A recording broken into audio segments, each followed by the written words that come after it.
Hello, Cheris viewers. Welcome back to Sandy Home Recipe. Yamaka about Sandy Home Recipe. Sunday di kan I will show a video. Remember to subscribe. Now I share. Now I like it. No me notification bell no. Say the video bia beto on side de ebeka.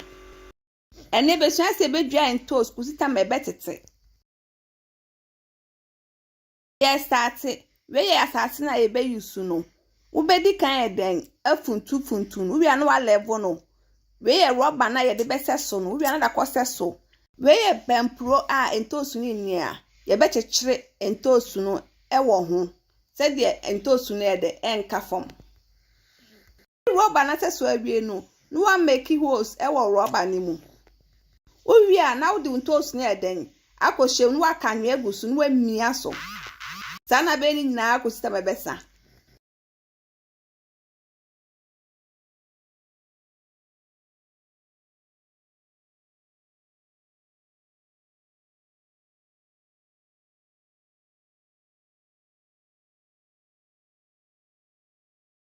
We are not the pampo na she ho no wa water so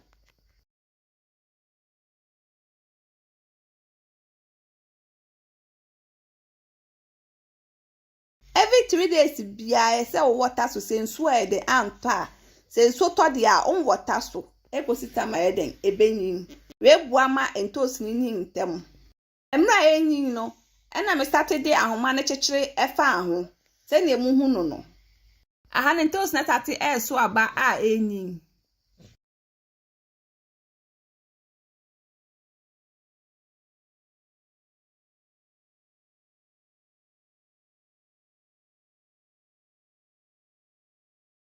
Please, if you are new to our channel, don't forget to subscribe, share, like, and also click the bell icon to get new video we will post.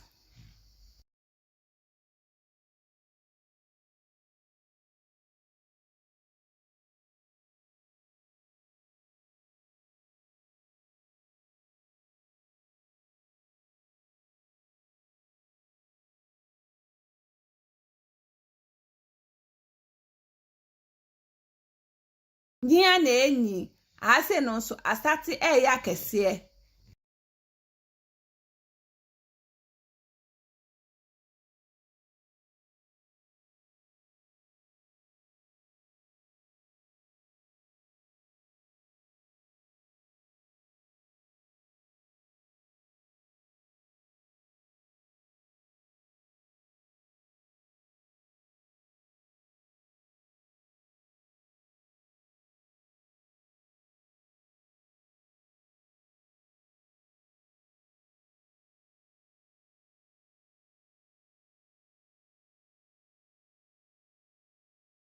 aha no aye kese enche ni na bebre ebi kura agige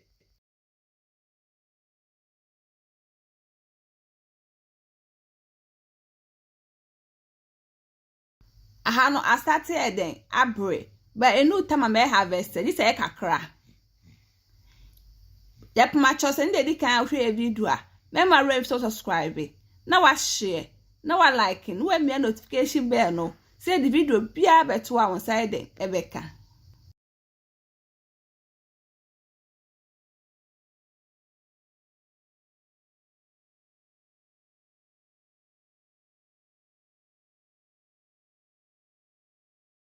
aha no me bra brebre na me start teteye